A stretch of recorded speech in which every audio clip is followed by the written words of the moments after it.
I think we're live now, aren't we? We are live. Where's Benjamin?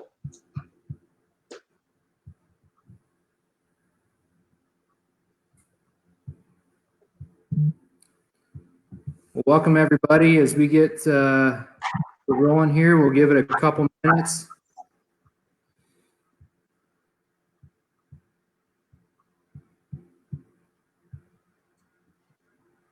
It's right at 7:30 Eastern.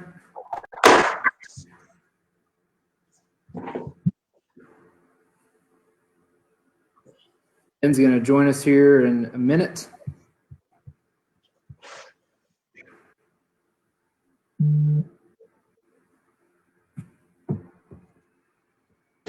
Just got a notification on my phone that that we're live on our Sunglo page, so that's awesome.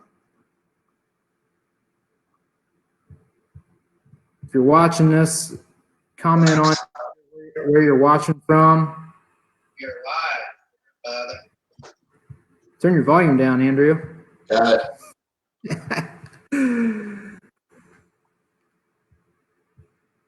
You got Bill in Minnesota watching. Thanks, Bill. Appreciate it.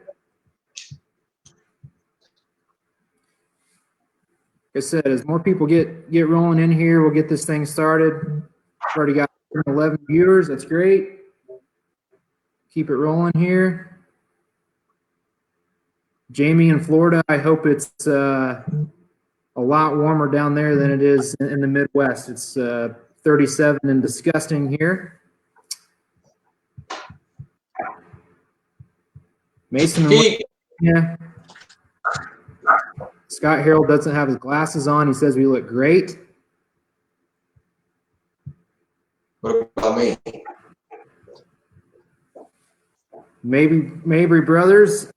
And are you guys fishing tonight, or is it a little chilly for the bass to be biting? We got Rick in Elk City, Oklahoma, Donna in Ohio. Hello, Pete. Ben's asking if you can see him, Nathan. What, does he want to get on or what? Yeah. Okay.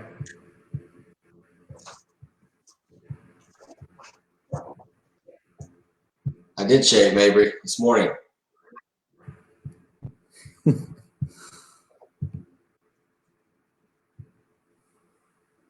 Too cold to fish, he says.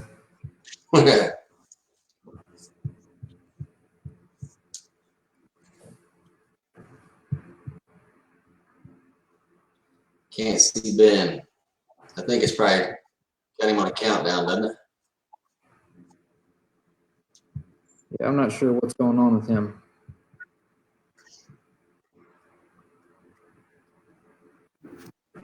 There he is. There we go. Back. He's back. Welcome. Like I said, we're going to let this thing roll for a couple minutes while more and more people get on, get the notification. If you could do me a favor, could you share this? Share it on your Facebook page so we can get as many people to watch. We want to make this as educational and as informative as we can. We're all in this thing together, right? I mean, everybody wants to be competitive and everybody wants to do the best they possibly can, but we're all here to help. We all want each other to have a bunch of stuff. We've got over 200 viewers watching right now, which is great. Like I said, if you could share for us, that'd be fantastic. Brad, I did shave this morning. Brad Mabry there in Iowa. I saw your comment. I did trim the beard up a bit this morning. Thanks for asking.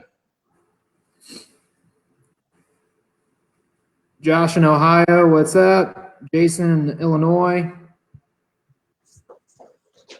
Got the Hinshu guys out in Illinois watching too. Here. California. All over. Florida, Ohio. Appreciate you sharing.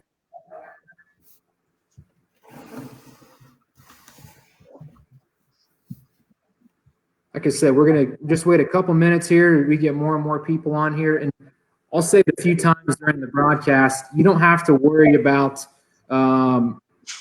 this thing disappear, and after this is all said and done, this will automatically record.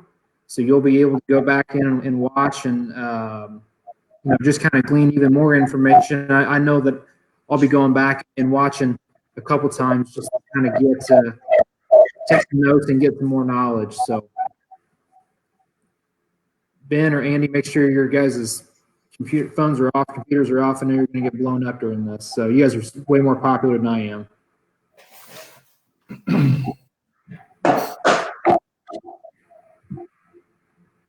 So we can see the comments keep coming, so that's great. We appreciate that.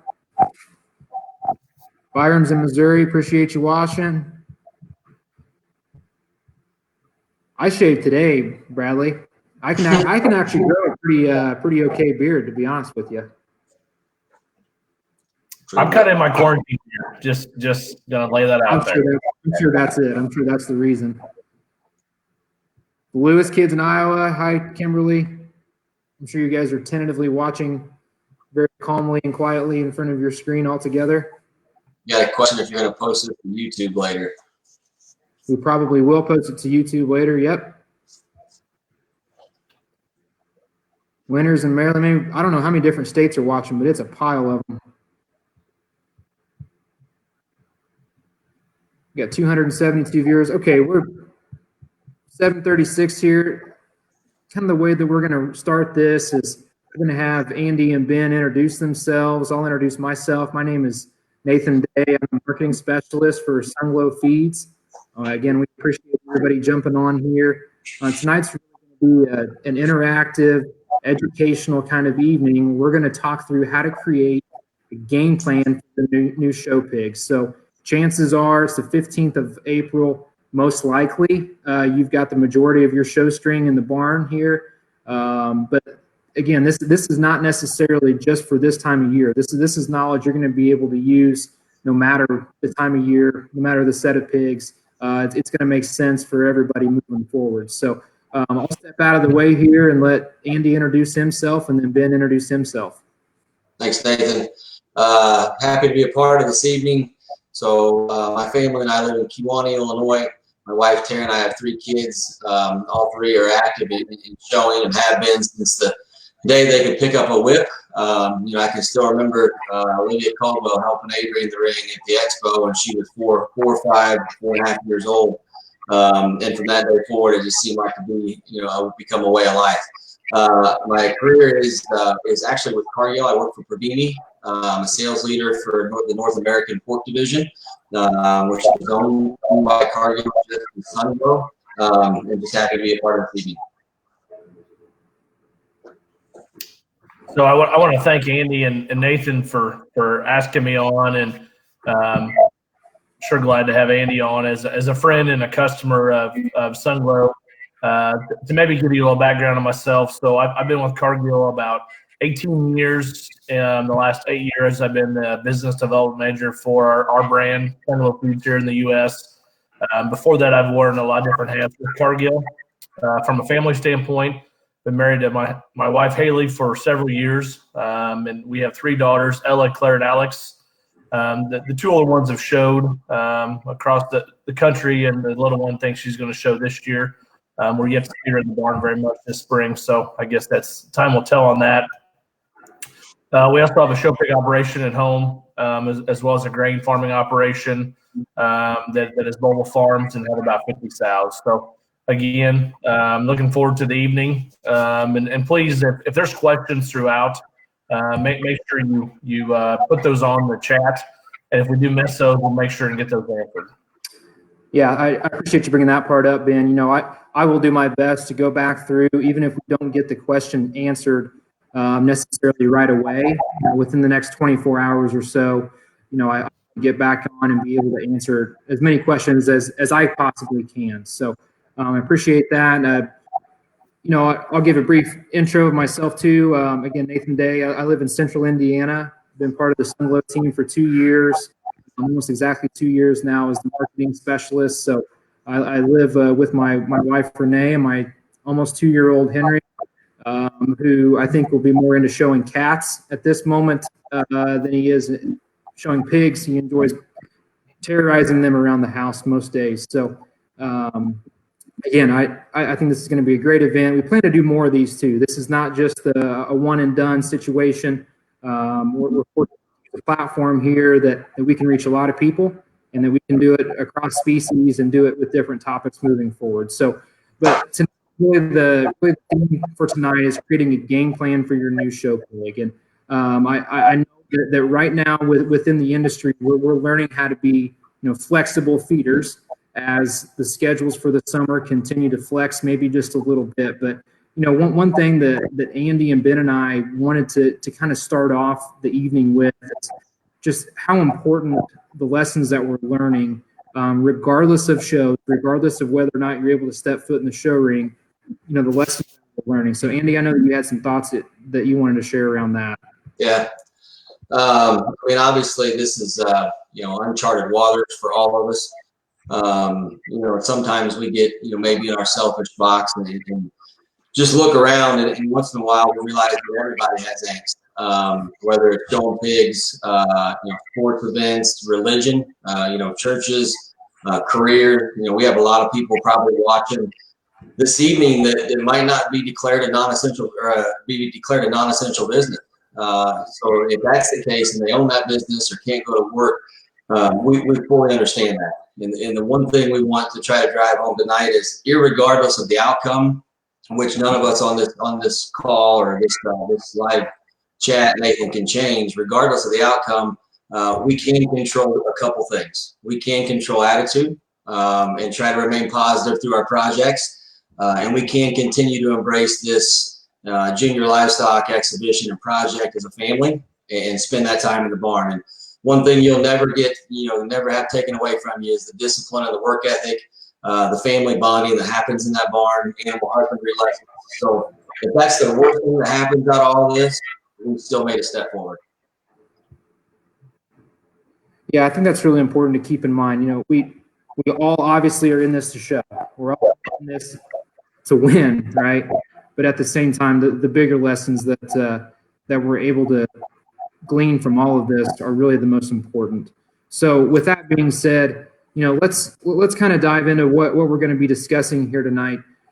Creating a game plan for your show pigs. So guys, if you could, kind of start out with what are some of the basic things that you're looking at when that animal is coming into your barn. We've already made the decisions, right? We've already picked that pig. So Ben, for you, when you've got those bears on feed right now, what are you doing to begin a feeding game plan for them?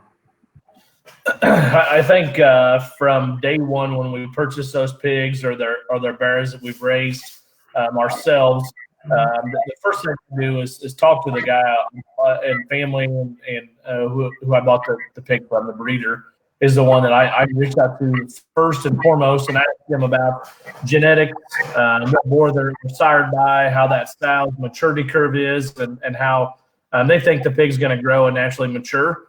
And then I take that and I make a mental note of that. But more importantly, when I get those bears and gilts home, we look at them in the barn. We start to teach them how to eat, which is very, very important. Them understanding that this is not a smorgasbord. We're going to eat twice a day at a scheduled time and continue to stay on that pace throughout the feeding curve. And then we're going to set a goal for that pig. And I understand that we're reaching out with this chat to people all over the country. And I live in Central Illinois, and Rash lives in North Central Illinois, and Nathan lives in Indiana. So we have somewhat similar goals from a geography standpoint. But the key is saying that I bought this pig to go to this show. And yes, they made jackpot, but keeping that goal always in mind, in my opinion, is very, very important. Yeah, I agree wholeheartedly. Genetics, they're a crazy thing, right? And when combined, there's no one that knows better than that breeder. So I completely agree with Ben. And then wait, especially if you're just jumping into this, have a goal, an end goal, so to speak, and purchase right first. But let's just build on to what Ben said. Let's just say that you now have them. You've got them in the barn, and you're going to teach them how to eat. Right? You're going to teach them that we get fed twice a day, and we do the exact same thing. And honestly, I don't know if you guys do this, Ben, but if they don't eat when asked to, we'll clean out the feeder. We have to train them to go to that feeder when we say to. Just because, monogastrics and especially pigs, they change so much with 2 pounds, here and there, or a pound or 2 of water. It's a real visual fluctuation that we can control. So, but after that, the routine starts, and I would ask you, to be really transparent with yourself or candid with yourself from an evaluation perspective. Now, don't get me wrong, show people the best at thinking we can all evaluate, right? Believe me, everyone is the best judge in the world, and that's not a bad thing. We take pride in it, right? We see them every day, multiple times a day. We know what we got. But to be honest with yourself, if you truly can read composition, and you truly can read maturity, and talk to that breeder, then you're off to the best start possible, right? And then you can start adjusting, what type of nutrient density you need to feed that pig and the volume you need to feed that pig. But if not, please, have that humble experience where you call, a peer, a buddy, a breeder, maybe somebody that's been in the trenches for years and years and years, and just ask them to come help. Because the best advice I can give you as far as nutrition and feeding is to either yourself become a better evaluator or align with someone that is. Yep. And I would say too, Andy, there's a lot of tools. We have a Sunglo team that can help families, but there's a lot of families in the U.S. that are feeding bears and gilts. And a lot of times where you're purchasing your feed and making that buying decision, you have someone at that store level that can help you with those decisions. So if you have a question, ask them, and hopefully they can help you with that and help you kind of get the right start.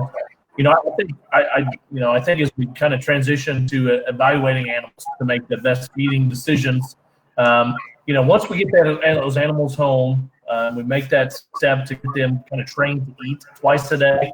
And Andy mentioned if they don't eat it, clean it out. I could not emphasize that more. And I know that some people may think, man, this may be a little tough on an 80 or 100-pound pig, but it's really not. And our rule is 20 minutes. If they don't eat it in 20 minutes, more or less, we take it out, and they don't get fed till the next morning or evening. And those pigs, I guarantee you'll teach them to eat, and you can get them to grow and flesh and bulk better by teaching that early in life and waiting till they weigh 180 or 200 pounds to do that. Yeah. So maybe a real world perspective there. A pig on a self-feeder in a commercial environment, they still go consume 5 to 6 pounds a day, right? Unless maybe there's a time where the environment stresses them and they maybe consume a little bit more. So be cognizant of what you're putting in the feeder. You're not being hard on them if they're consuming at a young age 3 to 4 pounds a day, right? That's real world stuff as far as volume. And keep in mind at the same time, a lot of the shows are formulated significantly denser. So it's a training process that must happen, and it by all means embraces animal husbandry. So I know one of the things that I've been asked, or us as a team get asked is, why won't my pig eat more? Or we switch to Sunglo, or we feed Sunglo, and my pig is only consuming 4 to 5 pounds a day. What's the response to that question? It's a common question, right? I can't think of a pig that we've shown that has consumed more than, for sure not more than 6, and most of them not more than 5 pounds a day, 5.5 pounds a day of total feed. And I'm talking dry feed, before water, if you do the wet feed in the end. And yet your body's still there. It's really not about just total volume of junk. It's about what's going into it, right? So that's a very common question. When we bring pigs home, we got a key topic here of how you start them. When we bring pigs home, we evaluate everything on composition and how they're built, and then we choose either coast, 16, 18, and then we decide, who's going to get what, and then it's 1.5 pounds. They all are trained to eat 1.5 pounds of feeding or 3 pounds a day from the get-go, right? And then we decide based on weights, and we'll get into that. I know Ben has some comments here on charting weights and stuff here in a little bit on how we adjust that. We once in a while will use, 803 if a pig took a tough trip. Maybe he or she is young, right? Come out of nursery, who knows what that experience was. But if there was some stressful times, or they're just a little bit more immature and young, we maybe give them a week of 8 or 3. Other than that, really three choices, it's 1.5 pounds. And I think too, I know there's a question in the chat there about how much volume to give a pig, and that's a tough question because every pig's going to need more or less of 18, 16 or coast.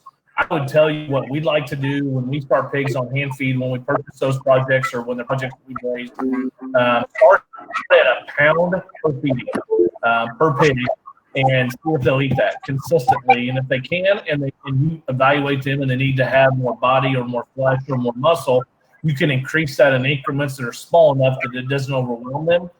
But I think when you get them home from a sale or from a breeder and you say they should be 4 pounds a day, and you give them 2 cubs and they make a mess of it and don't clean it up, I mean, you're better to start off at a smaller percentage of feed of intake than what they need to get them trained to eat, and then let them tell you how much they need to eat. You're gonna see a pig tell you the first month you have them on feed, hey, I need more feed. I don't have enough body fill. I need the bulk, and I need to get stouter. They're gonna do that naturally, so you can dictate how you feed them. But I would tell you that less is better than overfeeding them when they're young, unless you're way behind on weight, and then that's something we want to discuss as well. Yeah, maybe you could close this topic, Nathan. I know Ben and I are similar in this, and we're not saying it's right because there's obviously different strategies that work, right? But studying the animals is important, very important to me. And I also think, no, they do not need to be in show shape every day of their life. If anything, sometimes they just need to be pigs. But study the visual indicators, in my opinion, that separate them and their differentiators from the average, right? Not only is it skin and hair health, right, which is also tied to nutrition, but their freshness, the upper part of their rib cage, out of their shoulder, their chest and knee, and just study what you purchased versus what you're looking at in the pen that day. I do believe, especially those that feed masses, there are a lot of pigs that maybe just get they get provided under nutrition, right, or poor nutrition than needed, and we potentially lose them. When you're feeding a set number of pigs, let's just say you've got 10 pens in your barn, 5 pens in your barn, and you purchase 5 pigs or 10 pigs, that comment that people make about, well, it's a matter of numbers in the show pig world because of the sort. Yeah, but let's try it all off to not make that on us, right? I mean, everyone's going to try, once in a while, show their ugly heads and do some crazy things, but at least, let's not make it our fault. So, keep them at least in your opinion, what would be fresh. I would describe just as fresh, right? Fresh and healthy and have some vigor, vigor in their eye, versus be show ready. That's a fine line. Yeah. I would say too, so from a protocol standpoint, I know at our house, and what I would recommend to people is that, I know Andy touched on this a little bit, and Nathan and I talk about this a lot. So what do you need in your toolbox as a feeder that's purchased pigs? What do you need to have in that toolbox when you bring that pig home? And I know that there's lots of tools out there that we have from the supplement standpoint, but we're really here tonight to talk about, we're going to talk about a lot of things, but talking about the basics of starting them. I know there's a question popped up about oats. Do you add oats 1.5 pounds per feeding? Me personally, as a feeder, and I would show you a picture of my feeding board. I'm actually in my home office here, but our barn's just attached to this. I would show you 95% of our pigs today that are eating are not getting anything but feed. Dry, ground, meal feed, 18G, 16G, and coast.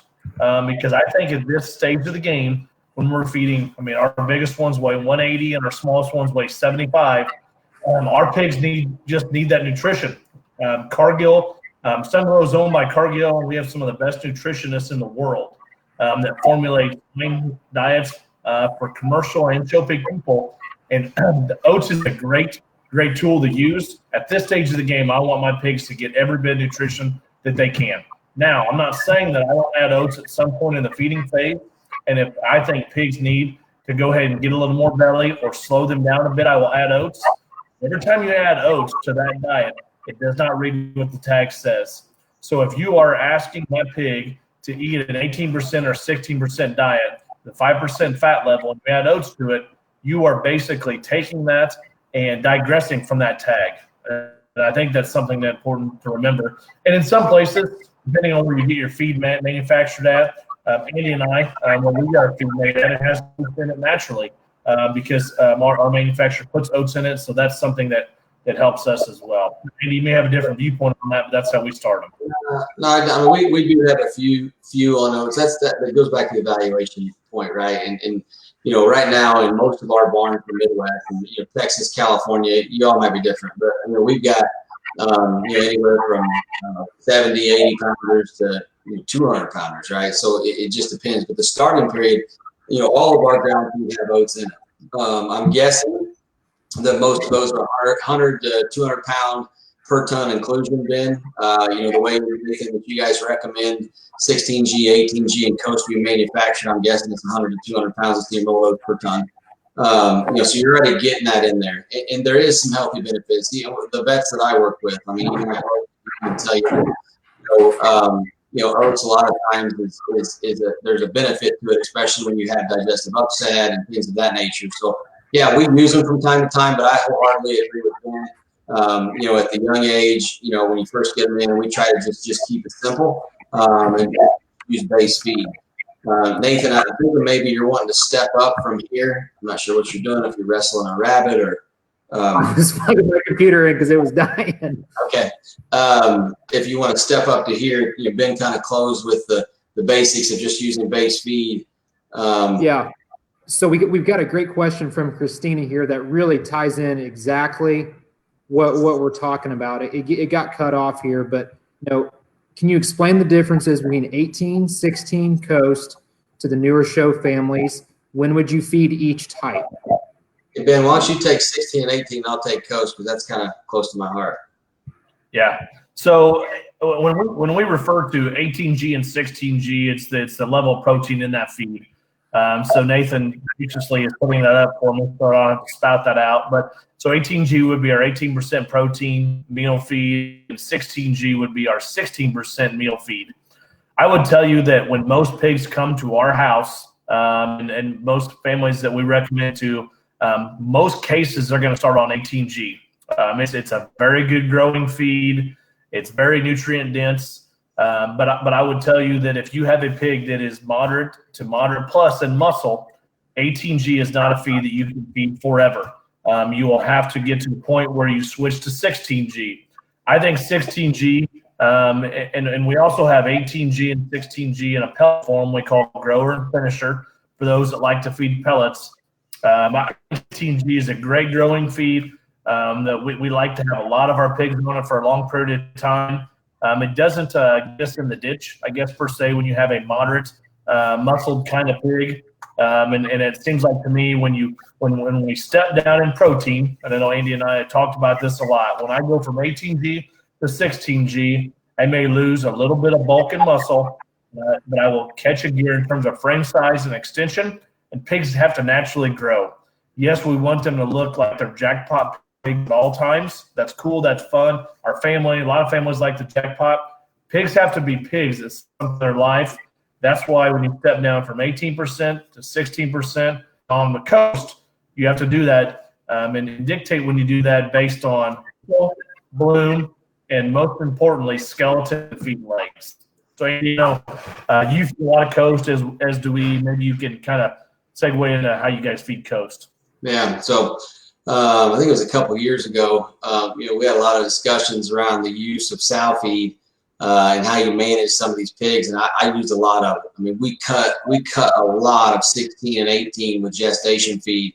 And I'll be really candid, just because I don't like them just to be common in general. That's not how I buy them, right? I mean, it's I think that's repeatable, and it's just not my speed.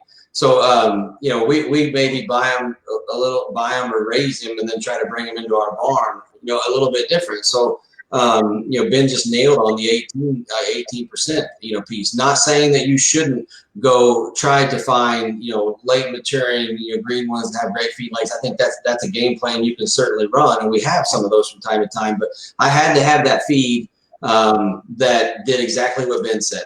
Allowed them to frame.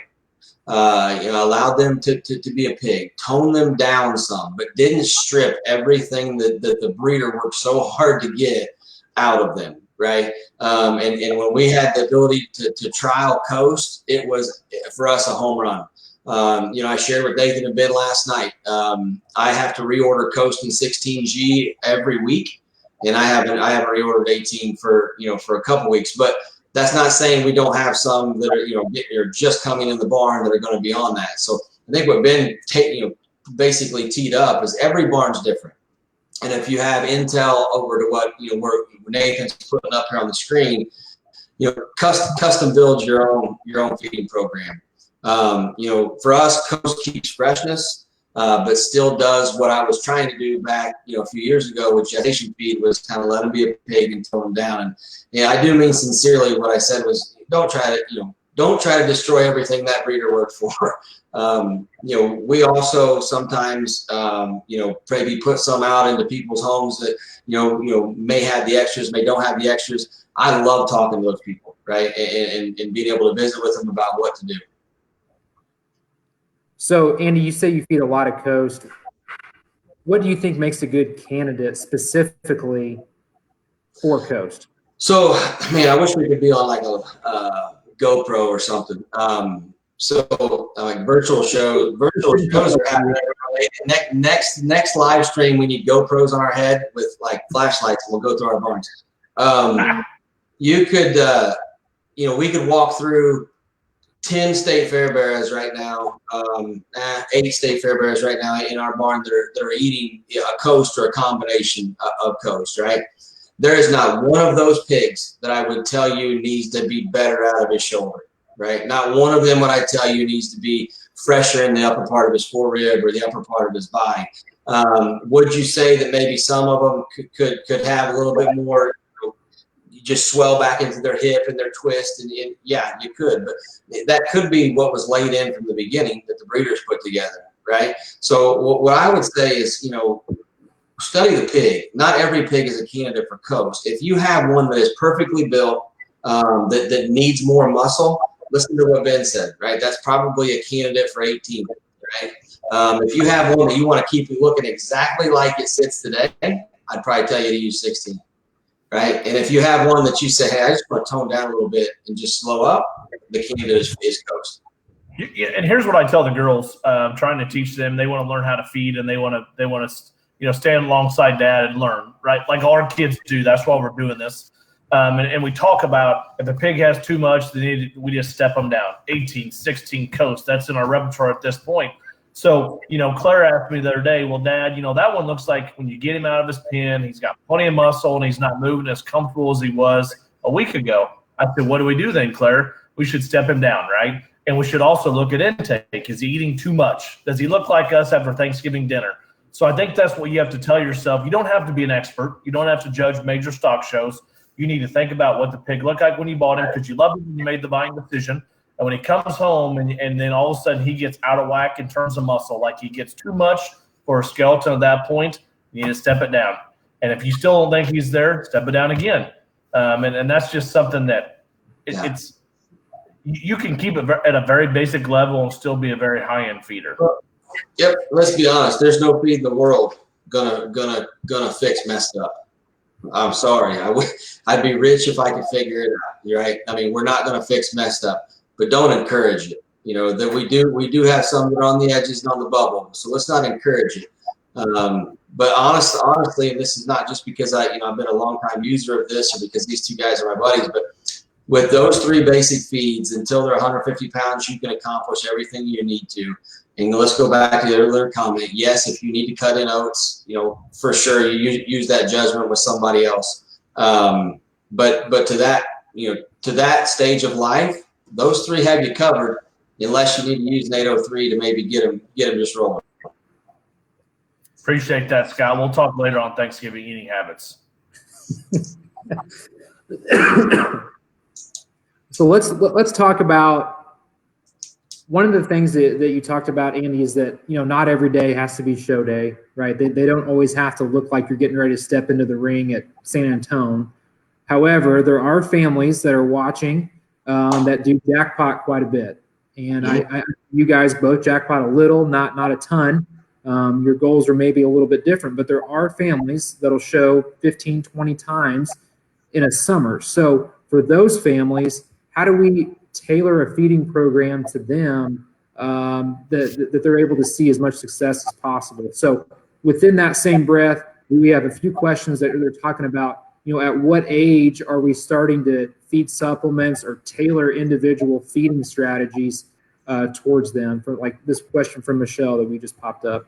Yeah, that's good. So stay true to your end goal, right? I mean, honestly, Ben and I both tell you, we both messed up some pigs because we couldn't help it, right? Competition gets the best of you. I can visually think of two, one in particular in my head, that I messed up. And it was my fault. It wasn't my kid's fault. It wasn't the breeder's fault. It wasn't the pig's fault. It was my fault, right? We were going to go out to a jackpot show. And if I'm going to go out, man, Nathan, we want to win, right? And so you try to maybe put a little bit of extra in here or there. You feed a little bit more. You got to get filled right. You accomplish that short-term goal, and then you get home and say, oh crap. And Bobell's probably laughing inside because he knows exactly the pig I'm talking about that was showed in Belvedere, Illinois. Still haunts me. Sorry, AJ Lewis. But that was on me. And yeah, we got the banner that day, but taking candy from a baby. It was, yeah. It didn't. So, not to interrupt you, Andy, but I think some short-term goals in terms of jackpotting are some people's big goals. So if that is your big goal and you want to go out and win that first weekend and every weekend after that, that is completely fine. But know that's your goal. Know that you don't want to get that bear all the way to August to show your state fair. Right. I just make sure you set that goal before you start to turn them up for a jackpot. Exactly right. Yep. And so that you gotta understand that if you go out to that show and you have skin and hair pristine. I saw a comment earlier on, I think Mabry brought it up, on back shape and then bowl your girls and how trained these pigs are. If you have skin and hair the way you want it, and they're fresh and they're a quality animal and they're driven well, you're going to get along in a jackpot show, right? Whether you get grand or 5th overall, win your class, I don't know where you're going to fall. Depends on what shows up. But you've got to be okay with that, right? If you're going to truly set your sights on the end, you've got to be okay with that, especially around weight and around muscle volume, right? We can help you sharpen one's back up. We can help you put a little bit more condition on one. We'll talk about that here in just a minute. But a lot of times you've got 7, 14, maybe 21 days to really drop the hammer to get to where you want to go. It's kind of like this. It's kind of like turning a racehorse, loose too soon. You turn the racehorse loose too soon, and yeah, you're leading for a little bit, and guess what? Right, you end up 5th or 6th. So those jackpot shows are dangerous, but they're also the most healthy thing you can do for young showmen. Is to get out, pound that pavement, and get an exposure in the ring. Honestly, I think, Ben, our family's probably has one more jackpot shows with pigs that were recognized as quality but not ready. Hey, this one's a monster, but not ready to win a big one. The judges appreciate that, and I, honest to gosh truth, believe a lot of times when we show up and there's that wow factor of someone's got one just butter fat and drinking milk out of a bottle, baby calf bottle, and you show up and you're like, whoa, man, they're crazy good. You never hear from them again, right? So stay the course and be confident in the fact you've got a quality animal, quality kid, worked your tail off on skin and hair, they're presented nice, the judge will take care of the rest. Absolutely. Yeah, I think that's really important. Let's talk a little bit about staying the course and deciding how are you deciding to feed the bears or the gilts in your barn based on the goal that you have set for them when they come in. So if you guys could get pretty specific on the set of pigs you've got or a couple of the pigs that you'd like to talk about that you knew when you hit bid or you met with that breeder, you knew that that pig's end goal is let's say for you guys, the Illinois State Fair or Louisville, whatever, Expo, doesn't matter. So kind of talk through, how you're making your feeding decision based on that end goal. So I would say one mechanism we use that we really rely on is weights. And when we, as we decide to say that this pig is this from maturity and muscle standpoint, it also plays into what those pigs are weighing on a weekly basis. And we start early. We've been doing it here for about 3 weeks now. Now, we do have pigs that weigh in the 150s to 180s that will go to Expo. And then we also have state fair ones in the same barn. And I'm not saying that we're religiously weighing every state fair one every week at this point because they're little. We're just getting them broke to drive by a whip, and so they're not getting weighed religiously as our big ones. But I encourage people to weigh once a week. It doesn't matter what day of the week you weigh. It doesn't matter what time of the day you weigh. I prefer to weigh after a feeding because in most cases we're going to show pigs when they're full because that's the way they look the best. So I would say that we weigh every Sunday night after they get done eating.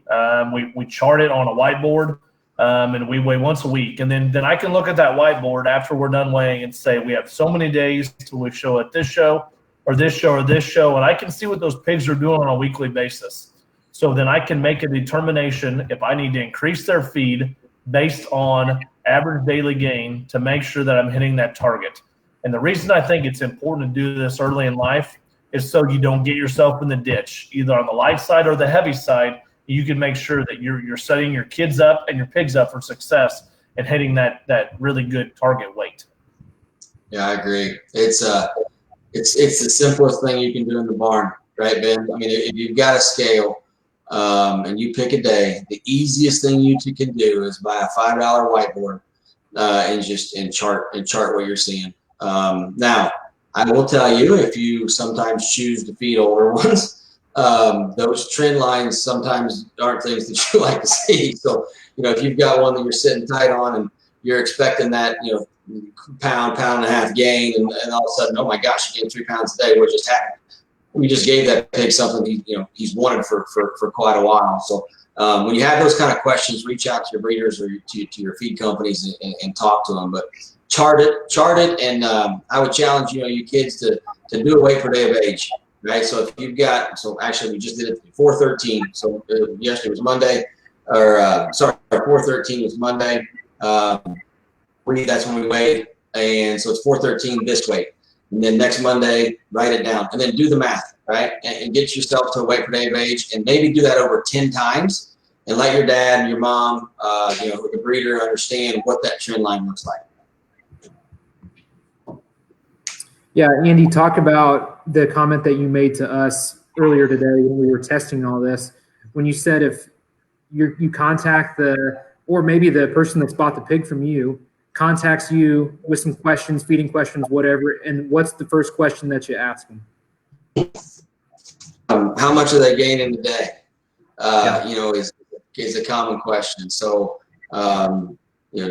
Johnny bought a pig, right? And let's just say, calls a breeder and says, hey, what do you think I should feed? Well, what's he weigh? Well, I think around 180. Well, what's he gaining a day? Well, I'm not really sure. Well, do you have a scale? Yes. Hey, that's on you, right? I mean, that is a very simple task. And I know we love to get 2, 3, 4, 5 whips out in the yard and try to get their heads pointed towards the sky, to create a show pig. But the simple things done really, really well will beat the 4 to 5 whip showman, I promise you.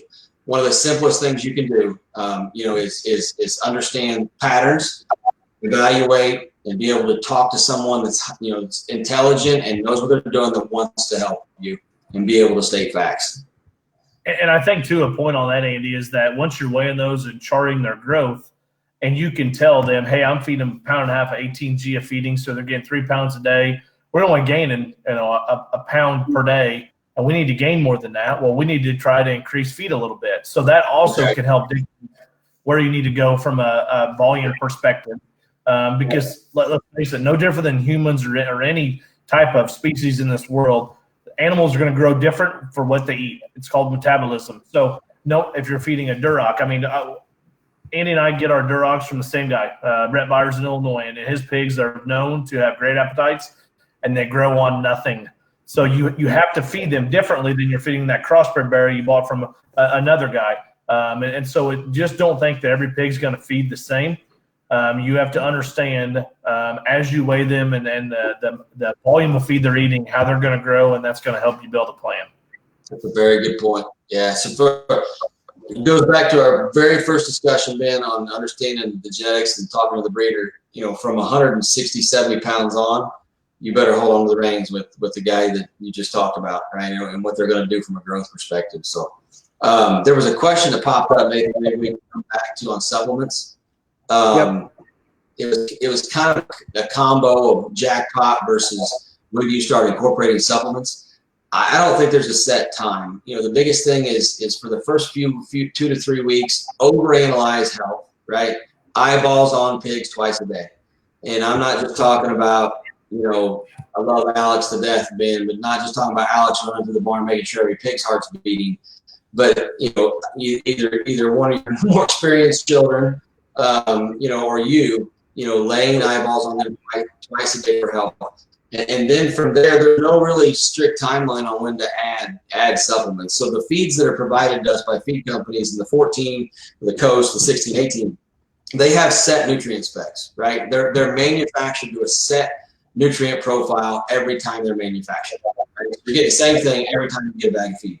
But if I want to increase fiber for the purpose of, let's just say, fill or flank, right, or to slow one down, or if I want to increase energy or fat, to maybe give one a little bit more flesh, or if I want to increase, amino acids, then to maybe give one a little bit more shape and tune, I can do that through Sumo, maybe your fat source. I can do that through final control. If you're going to look at amino acids and protein, or I can do that through, I think you got a stuff product for fiber, that you can increase that. Don't be afraid to do that early in their life, as long as you and someone that's, you or someone that can evaluate, can suggest that. But start in very, very small levels. There are pigs in our barn, Nathan, that weigh between 100 and 125 pounds that are getting 2 ounces of Sumo, or maybe 2 ounces of final control, right? Or 2 ounces of oats or stuffed, or whatever fiber source you're going to use. Start at a low level, and then you can learn how they react, so to speak, to that, and then what you need to do for volume from there up. Some of our big ones that were keep towards a June or July show, we've got them on 4, 6, 8 ounces of some of that. But at the same time, I think that it's really important to keep endpoint in mind and talk to that breeder or someone that can evaluate before you go adding supplements. But don't be afraid to start doing that at 150 pounds, somewhere in that range. Yep, and I would say, like I always use it, based on at our place, 60 days or more out. We'll evaluate, hey, if our basic feed diet we're feeding that pig is not getting him enough body, flesh, or muscle, then we will change a little bit where we're at. If we've got a pig that needs to get more flesh, we go to Sumo or Game On. If we have a pig that needs more body, we'll go to oats or stuffed. If we need a pig that's probably getting a little past in terms of composition and getting too much fat in some areas, we'll feed them some final control. I saw someone mention in the chat about, is there another product that we use at our place to burn a little fat that doesn't slow them down? My recommendation on Final Control, it's one of my favorite products that we have, and we use it on a lot of our barrows, is that I like to start it early. I like to beat them to the curve to where they're going to get too fat, because if you feed it in small amounts, it won't stop their growth curve down. So my recommendation would be to feed it small amounts for a longer amount of time, and not just feed them the last 3 weeks a bunch of Final Control, because yes, it's a great tool to throw them down to a pound or less of gain per day. That's right. Yep. So, Starglow, we use Starglow once in a while. If you get past that point, Ben, if you haven't intercepted it, to where you can kind of tone it down. But, some pigs are predisposed to lay on condition quicker and some aren't. That's just all there is. That's part of it, right? That's genetic. So I'd say tiptoe into supplements, Nathan. They're important, but tiptoe into them and don't just drop the hammer. Yeah, and I think it's also important for especially families that are just now learning how to feed, I think people get really excited about supplements, right? It's no different than a person that wants to be an amateur bodybuilder that has no idea what they're doing. They go to GNC and they buy everything off the shelf that they think is going to turn them into Ben, right? And it's not gonna happen. So for me, my personal preference is that, like you said, Andy, folks tiptoe into supplements. Yes, it's great to experiment with, but you don't have to throw the kitchen sink. Honestly, you can get yourself in a pickle, and you can honestly offset some of what one supplement's trying to do by feeding too much of another. So, those things like you talked about, from a general total nutrition spec, you might be feeding off the charts fat levels, and then you're wondering, why is my pig not gaining any weight, or why does my pig only eat a pound a day? Well, if you're feeding him 4 pounds of fat, fat doesn't necessarily mean that pig is going to gain more weight. Right. I think that's something that you could discuss too, is appropriate amounts, especially for the trend line that we're going into 2020, 2021. How much condition is appropriate on these barras, and how much condition is appropriate on these gilts as well.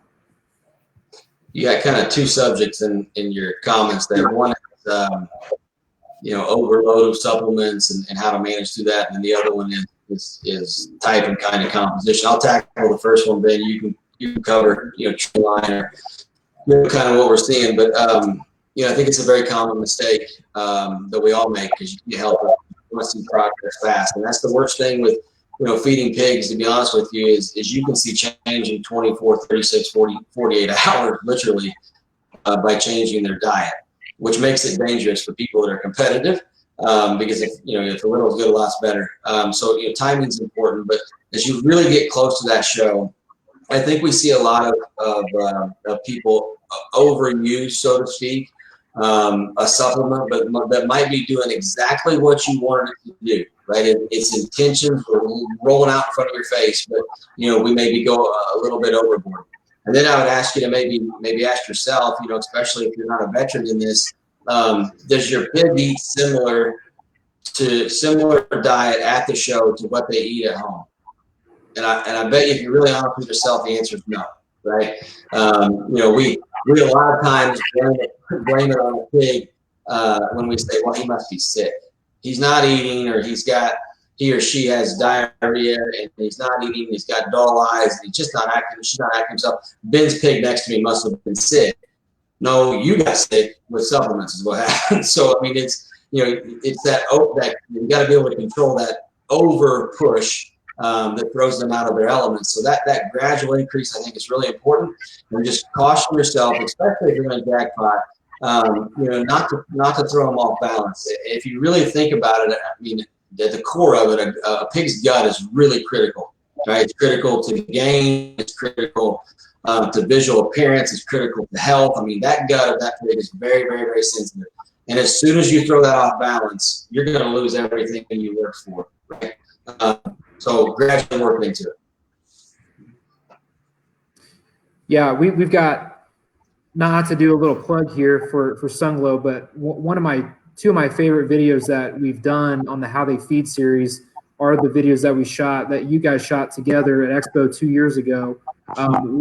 There's a key line in there that I think about a lot when we're going to shows or taking boars out or whatever. My son's obviously too young to show, but we will show some in the summer. Practice like you play. I think about that a lot. I think about that line that you said a lot, because what's your first inclination that what you want to do? Oh, my pig's not eating. I better go grab 42 different scoops of this, and this, because you get so nervous and you want that pig to look good as it did when you put it onto the trailer.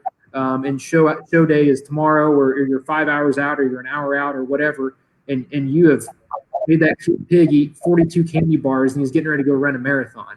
Well, chances are, things aren't looking so. But I just thought that practice like you play line from those videos, which I would highly encourage you to check out. Sunglo Feed's YouTube channel. Go on there, and we've got all kinds of videos. But the How They Feed series is awesome, and check out those two videos with Andy and Ben. Yeah, that's not just for feeding, though. The practice like you play. If you're going to go to Expo, Louisville, your state fairs, which we've been to several of them, the Texas majors, those show rings are not for the faint of heart. They are big, right? And if you judge them, your heels and ankles and calves will tell you just how dang big they are. So practice like you play with your regimen at home is exercise too. So we're all guilty of it. You think you went in and put a hard day's work, and you come back inside and kick your feet up, and you get to the show, and the pig wants to do 15-foot circles. Well, you just play. That's the play you just ran, right? You just ran 15-foot circles in the yard for 3 consecutive months, or you train them to be able to graze at their feeder all day long, like Ben mentioned earlier, right? You train them to eat a certain nutrient density level in their feed, and then you just went and added 40% total fat to their diet, right? So I think that goes for every aspect of show pig. So I know Brad Mabry asked a question earlier about I know he asked a question of Andy and asked a question of me, and the question he asked me related specifically to what we do in the yard with our girls and how we train our pigs. I would tell you that as soon as we have our pigs broke good enough in our barn, we will take them outside, because they get sour in the barn. No matter if you have a great, big, beautiful show barn or a small one, it does not matter what kind of barn you have. You can make champions in every different kind of barn. But I like to get mine in the yard as soon as possible for a bunch of different reasons. One, there's nothing better for a pig than good, clean, fresh air. Maybe a pig wants to get a little dirt in the mouth, which is great for gut health. But probably the biggest thing is I want to see that pig out from a distance, seeing how their skeleton's working. And also we're starting to build endurance. And I would tell you, watching Andy's kids show and watching my girls show, I'm not going to say never, but very rarely do we get beat on endurance at a show. And what I mean endurance is you start from the beginning and you train those pigs to be athletes. You need to get them out, and you take them somewhere they're unfamiliar and get them to mimic what they do in the show. Just great exercise. It's great for their body. It's great for their immunity system. It's what you need to do. So Brad asked the question, when we start doing it at our house, am I always with the girls? Do I always watch them walk their pigs? I would tell you that when we first start to break them, I will be there in case the pig has an episode where they'll need my help. After that, normally what happens if I'm at home when they're walking, we normally walk after feeding at night. If I'm at home, normally the girls go out in the yard by themselves, because then I pick pins or I do something else in the barn to get ready when they come back. And they know the routine. They know the amount of time they need to walk those pigs. So I stay in the barn and do that while they walk. I do like to evaluate them pigs out there. And I would tell you, as a show dad, I like to see them leave the barn and come back into the barn, because I know how much distance they've went and how much time, and I know how their skeleton, their muscle is developing and changing when they come back in. So to answer that question, I think it's important to be with your young kids to help them learn how to show. I think it's important to give them tips in the yard. I think it's a great responsibility for your kids to learn how long they can push those pigs with mom and dad's guidance. And I think it's really good for them to be out there with their siblings, enjoying the time, and to do that by themselves.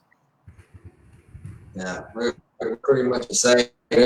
Early on, especially when you're getting them, when you're training their minds, Ben, you nailed something. If they have an episode, especially if they're young kids, don't leave those little kids out there by themselves trying to get them in and out of the barn. They're going from a 60-degree barn out, to 55 degrees, and it's different environment. They're afraid of grass, for gosh sakes, right? So, I've had my youngest one in tears because I wasn't there, right, when Pig X, right, decided not to go in the garage door, or Pig Y took off running, and we do not allow our pigs to run. So, I've messed up way too many times with my kids. They're in tears, and it's like, hey, I should have been here. My bad. Be there often when you're getting them outside. I do let our kids, get there. It's their work. I mean, that's what they do. That is not my job. I'm not walking a pig. So they have to go put in their routine and their exercise. That's on them. If I don't get to see them, like Ben just said, you want to see them after their workout to see how they handled it, Ben, which I think is really, really important, because it also tells you what you can and can't feed. right? What Ben's saying is if they come in and you just push them for 15 minutes, which is very realistic, right, at a show, and you've got one that's tightening up, they've got lactic acid build up and stuff's not going right, the chances of you being able to dip into explode, you just got to be careful, right? And I think that's what you're saying. But if I don't get to see them come back in, I will make them take them back out for me before we go to bed, right? Just so I need to change the whiteboard, right? So let's just say I've been traveling for work and I get home and they've already got their work put in. One more time, just especially the ones that are close to the show, just take me a quick 30-second minute lap just so I can visually see what I'm dealing with. So there's two different ways to do that. I'd love to do it every time like Ben just suggested, but we all know with careers in life, it can't always happen that way. Yeah, please keep your questions rolling here. I think these are awesome feedback that we're getting so far. We've got pretty consistently almost 300 people, 250 people watching this just as it goes. And I know a lot more will come back and watch. So make sure that you guys understand that this will be recorded. You can go back and rewatch it. I know we're coming up on our hour timeline, but one of the things we thought was really important to discuss was 60 days out from a show, 21 days out from a show, and then maybe a week out from the show. And again, it doesn't matter if that show truly is from today in 60 days. We're speaking in generalities here, but 60 days from a show, Ben, what are you looking at when you're making feed decisions? Let's say you've got a bear. Okay, let's use, if you don't mind, let's use the white bear that wins the Illinois State Fair last year. Okay, so 60 days with him. Yep. So I would say, when I'm looking at 60 days, and I can use him as an example, he's probably a little more boring because he stayed on 16 and final control most of his life. Just the way time out. I don't think that's boring. I think that's perfect because that pig to me is a perfect example that you did not have to throw every freaking thing in the catalog to him to make that pig great, right? That pig is able to respond. Yes. And where he was built from a width perspective behind, I wasn't able to feed him maybe as aggressive as I would like to. I would tell you that pig or ones we're feeding now, 60 days out. Just a couple things I'm gonna look at is flesh, where our flank and belly are sitting, and where we're at from a muscularity standpoint. Because I've already got at 60 days out, I've got their skeleton where I want it. Right? It's going to change as I dictate consumption and push. But at that point, if I'm not getting enough, if those pigs are still too hard, I'm going to change their fat level in that feed to make sure we get some flesh. I'm going to maybe add some stuffed or more oats or barley to that ration to get more belly and smoothness. And I'm also going to look and make sure on the opposite end we're not getting too fat at 60 days out, because it's not a point where I'm going to do a lot of things, but I think it's a good check-in spot from there. I think as we transition to 21 days is where we really need to have our eye on the ball. And at 21 days show, I tell girls that, in my opinion, we're getting close to go time, right? I'm sure Andy has that same discussion with Avery and Caston and Viv in the barn and saying, hey, we're 21 days to go into Illinois. We're 21 days from going to Expo. We've got these bears waiting where we want them to. Now it's time for us to turn the heat up on them, per se, if they need it. Now, I want to be very clear and say this, that every one of our bears or guilds we've had success with, we don't have to turn the heat up on them if they've already got the heat. And when I mean that, if they already have the extras in terms of width and spread, sometimes those pigs just need to eat pig feed. But 21 days is when you have the ability to give them Explode, which has Paline in it. And if you're still able to feed that product, 21 days out is a great time to start that pig on that product. I think it's a great time to start game on. Now, I probably start game on at that 30-day mark, but 21 days out from your endpoint show, like your where you compete at the highest level, game on is perfect. And what game on does, and Brett asked Andy to talk about how he makes those beautiful backs in those bears. He's probably not going to sit on here because he still won't tell me, and we're very close friends. It starts with the ones that have the big backs to begin with and the right type of shape to begin with. But Game On is that product that will help you get that extra bloom and spread mass up high. It can smooth in those spots in that top line that you want to make perfect. And that in combination with Explode can make a big, beautiful, shapely back. And 21 days out is when you will start back. Andy? Yeah, no, I agree. It's it can be customized, right, depending on the pig. We feed a lot of our pigs get Game On. It's a really non-threatening additive. Some of the additives that we can use that can cause improved back shape can be a little threatening to their skeleton, right? To date, I have never had an issue with Game On causing any tightness or restriction. So I call it non-threatening. It's not really gonna affect you in a negative way. But what I also see it doing is filling in behind their shoulder, right, in their forerib, their ham loin, but also putting that crease, that smooth crease in their back.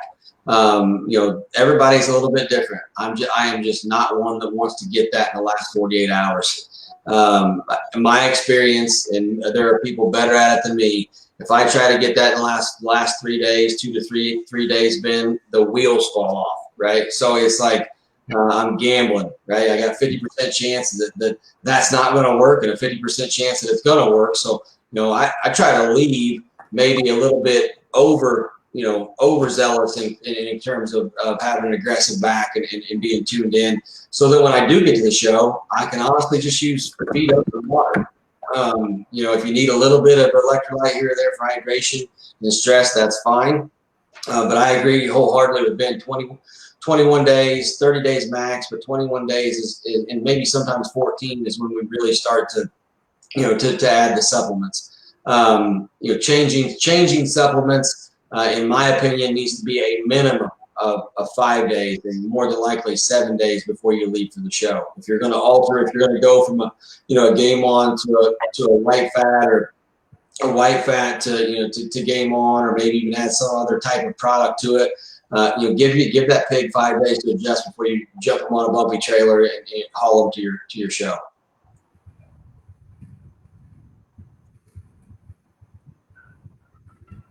I know a lot of this like psychology and science and philosophy, Nathan, but it really is. And if you went down to the Southwest and you pulled the 20 best feeders down there, or went to the East Coast, and you'd get the same story, right? There is no magic wand, and I think that's what we're describing. Yeah, and I think that's important for people to recognize, because often we get people that will ask us, "Hey, can you like what's your feeding program?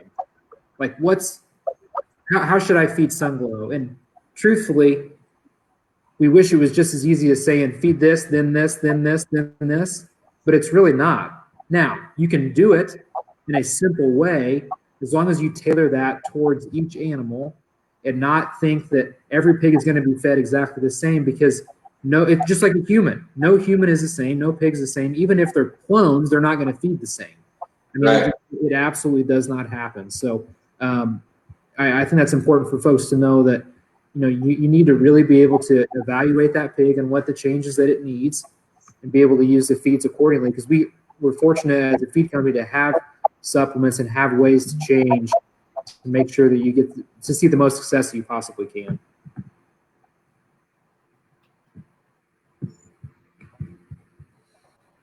Okay, well, we are rolling up here on our hour. If you guys have any last minute questions here, maybe throw one or two in. I know that again, this is something that as a feed company, we want to make sure that we're offering the most amount of education, most amount of transparency, that you can come to us and make sure that that we've got teammates and we've got folks that are truly, as we say, in the trenches, right? Because we do this, as a team, we do it together, and when we do it to try to help you win as best as you possibly can. So again, we'll wait here another couple minutes to see if we get a couple more questions. I do know that there was a question around electrolytes, And I know that can be kind of a hot topic. So I think that's a good place to end. You know, how do you guys feed electrolytes? I know for sure specifically, I'm talking about the product for sure, Sunglo for sure, is a toolbox, is a tool, both of you guys' toolbox. How are you feeding that? And what makes a good candidate for sure? So, I mean, I'm going to take this playbook from, or I guess for sure is in our playbook, and the way that I really learned how to feed it was from Brandon Yanis, one of our team members. And I used to just, you know, honestly, I used to go to a show and feed it there. And I would maybe get pigs a bit loose on it. So what we do is if we feel like a pig needs to be on for sure, we'll put it in their feed, you know, 5 days before we leave to go to that show, at a half rate type of level. That helps those pigs really transition as they go to a show. And then from there, we transition to their water. For sure is very safe. It's not going to make extreme change to back shape, but it's going to help really fill in body, flank, full rib. And something else it does is it's very palatable. So you take that pig from a farm setting that is drinking well water to a city that's very chlorine-based. It's something that can help mask flavor a little bit. And quite honestly, we don't use we don't use a lot of electrolytes. We try and do our work with feed, so we don't have to do it with electrolytes. Yeah, we're very similar. We use for sure. It's safe. It's palatable. The pigs like it, especially if you get to fairgrounds where there's chlorinated water. We're on a well here. I think you guys are too, Ben. You know, and there's a big difference in taste of water. You know, if you can get them used to it at home, it seems to neutralize that where you potentially could throw them off water. You know, we'll use that, and then maybe another mild electrolyte, you know, here and there. Yes, we have used electrolytes aggressively, but it's in a rare occasion where, you know, the pig is built to take it, and honestly doesn't have what it takes to play within class or division, you know, up high in terms of shape and muscle, but they can handle it in terms of skeleton. But that's very rare where we would dip into that toolbox, to be quite honest with you. To the point where it's not in the show box, I got to run to Sullivan's and grab it, like, oh crap, we got to get this. So we do that very rarely, but it doesn't take much talent to go buy every electrolyte in the world and dump it in the feeder. Right? It doesn't. That doesn't take talent. It takes talent to study the animal, understand what it can take to this point, and how you're going to manage them to get them looking as good as they can the second your kid takes them in the ring. That's perfect. That's perfect. Again, thank you all so much for checking this out. I know that you've got a lot of options when it comes to show feed, but you know, here on the Sunglo team, we appreciate your business. We'd love to gain your business. We'd love to earn it. We'd love to help you reach those goals, whatever that goal is. There's no goal too small for us to help you feed their potential, because that's what our job is. That's what we're here to do. Thank you so much for checking out our Facebook Live here this evening. Again, this will be recorded. You'll be able to go back and watch it. And I hope you guys all stay safe and wash your hands and don't touch your face and stay at home if you can. And again, enjoy your time with your family and down at the show. So thank you, Ben. Thank you, Andy. Thanks, Nathan. Thank you. Everybody, be safe.